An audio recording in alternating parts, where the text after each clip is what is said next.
Assalamualaikum warahmatullahi wabarakatuh. Perkenalkan, nama saya Viva Nabila Putri, NIM 2112111769, kelas 1A S1 Keperawatan, mata kuliah Pancasila, dosen pengampu Hidayatul Fajri.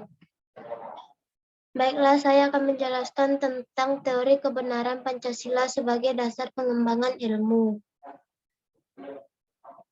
Pengertian ilmu. Pengembangan ilmu amat pesat sejak revolusi pemikiran yang membawa dampak pada revolusi industri di Eropa pada abad. Perubahan dan perkembangan pemikiran keilmuan itu bukanlah satu saat yang datang mendadak, melainkan datang diawali oleh berbagai pemikiran pada filsuf jauh sebelumnya. Diawali oleh Roger Bacon 1274 sampai 1292, kemudian dilanjutkan oleh Francis Bacon 1561 sampai 1626, telah mengembangkan metode induksi yang pada saatnya menjadi metode kuantitatif. Perkembangan pemikiran ini mendapat corak sebagai pemikiran keilmuan yang dilihat setelah metode induktif yang kemudian berkembang menjadi metode eksperimen di abad yang mencapai puncaknya pada abad 19. Pemikiran keilmuan yang semula menjadi pemikiran para filsuf pada abad ini mulai dikembangkan secara profesional oleh para keilmuan, mulai kealaman yang semula yang merupakan filsafat alam. Setelah menemukan metode ini, kemudian memisahkan diri dari induknya yaitu filsafat, yang di waktu kemudian diikuti oleh cabang ilmu lainnya. Menurut Mintaraja 1997 halaman 19. Selanjutnya, ilmu sebagai hasil kegiatan seperti diutarakan oleh John Zeeman 1988, bahwa ilmu jelas merupakan salah satu ciptaan sadar manusia dengan sumber historis yang didokumentasikan secara baik, dengan lingkup dan kandungan yang dapat ditentukan secara pasti, dan dengan orang profesional terpercaya yang mempraktikkan serta menguraikannya. Ilmu bersifat tepat, metodis, akademis, logis, dan praktis. Kemudahan yang diberikan ilmu kepada manusia berupa pemahaman yang jelas dan melihat segala sesuatu secara jeli, membuat manusia merasa bahwa alat itu sangat nyata, sukar, dan pasti. Dengan demikian dapatlah dikatakan secara singkat bahwa itulah hakikat ilmu. Metode dan kebenaran keilmuan. Metode ilmu terdiri dari penentuan masalah, perumusan hipotesis, verifikasi hipotesis, teori ilmiah. Metode kebenaran ilmu. Metode ilmu atau metode ilmiah merupakan cara dalam mendapatkan pengetahuan secara ilmiah dalam proses untuk menumbuhkan pengetahuan yang dicapai terdiri atas beberapa langkah tertentu yang kait-mengait satu dengan yang lain secara dinamis. Metode ilmiah merupakan sintesis antara berpikir deduktif. Penalaran deduktif adalah penalaran ilmiah yang merupakan premis yang telah diketahui secara ilmiah. Maka kontradiksi dalam penalaran selanjutnya dapat dihindari atau bahkan dihilangkan. Ilmu akan harus memiliki konsistensi yang reliabel. Menurut model pemikiran empirisme, pengetahuan ini tidak ada secara a priori di benak manusia. tetapi manusia diperoleh dari pengalaman. Gabungan antara pendekatan rasional dan empiris dinamakan metode ilmiah.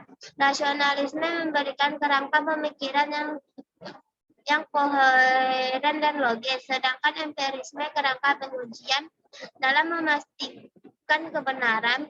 Kedua metode ini yang digunakan secara dinamis menghasilkan pengetahuan yang konsisten, sistematis, serta dapat diandalkan, sebab pengetahuan tersebut telah teruji secara empiris. Menurut Surya Sumatri 1981-12. Selanjutnya, kebenaran ilmu. Kebenaran ilmu terdiri dari satu, kebenaran dalam ilmu adalah kebenaran yang bersifat objektif, maksudnya betul-betul didukung oleh fakta kenyataan. Dua, kebenaran dalam ilmu juga merupakan hasil persetujuan atau konvensional dari para ilmuwan yang pada umumnya terdiri dari atas para sarjana. Tiga, kebenaran ilmiah muncul dari hasil penelitian. Empat, kebenaran ilmiah walaupun bersifat universal tetapi juga relatif. Selanjutnya, Pancasila sebagai sistem ilmiah. Pancasila sebagai sistem ilmiah benar-benar merupakan satu objek pembahasan bahwa secara umum Pancasila merupakan hasil budaya bangsa Indonesia. Sistem ilmiah harus bermetode. Dalam hal ini, metode merupakan satu cara pendekatan dalam rangka pembahasan Pancasila, baik objek formal maupun material, sehingga mencapai kebenaran. Selanjutnya, Pancasila sebagai sistem ilmiah juga bersifat sistematik. Salah satunya harus mempunyai satu kesatuan yang bulat dan utuh. Pancasila sebagai sistem ilmiah juga memiliki sifat kebenaran yang universal. Kebenaran satu ilmu harus universal, artinya berlaku sembarang tempat, ruang, dan waktu. Pancasila sebagai sistem filsafat. Satu sistem filsafat harus memenuhi kriteria sebagai berikut. Satu, objek filsafat bersifat menyeluruh, artinya tidak berupa hal khusus tertentu. Sistem filsafat harus bersifat koheren, metodenya bersifat mendasar sampai ke hakikatnya, dan kadar kebenarannya bersifat spekulatif. Selanjutnya, teori kebenaran Pancasila. Satu, teori koherensi. Bagi teori kebenaran ini, pernyataan dianggap benar jika pernyataan bersifat konsisten dengan pernyataan sebelumnya. Dua, teori korespondensi. Menurut teori korespondensi ini, satu pernyataan benar jika materi pengetahuan yang dikandung pernyataan ini berhubung dengan objek yang dituju oleh pernyataan tersebut. Tiga, teori pragmatik. Teori ini nilai kebenaran proposisi diukur dengan kriteria apakah proposisi tersebut bersifat dalam kehidupan praktek atau tidak. Kebenaran ilmu berdasarkan kebenaran Pancasila. Manusia tidak pernah puas terhadap pengetahuan yang telah diperolehnya, dalam artinya pengetahuan sehari-hari yang tidak membawa perubahan yang besar. Kelebihan ilmu diantaranya terletak pada pengetahuan yang tersusun secara logis dan sistematis serta telah teruji kebenarannya. Beberapa langkah dalam metode keilmuan dan perumusan masalah sampai penemuan teori ilmiah. Ilmu berhasil menetapkan kebenaran ilmiah. Penjelajahan ilmu untuk mencapai kebenaran hanya membatasi gejala empiris, tetapi sebenarnya aspek kehidupan secara keseluruhan bersifat kompleks dan tidak semata-mata bersifat empiris. Contoh filsafat sebagai pengembangan ilmu. 1. Pada sila kedua, contohnya bahan baku dari industri semen adalah kapur dan tanah liat. Dalam industri itu pun menggunakan teknologi seperti alat bor. Jika tidak ada peraturan yang berlaku, maka bisa menjadi eksploitasi yang menyalahgunakan untuk kepentingan sendiri dan tidak menyebabkan keadilan. 2. Pada sila ketiga, contohnya yaitu stop hoax dalam media sosial. Media sosial dan internet merupakan hasil dari intek sering digunakan untuk kebenaran.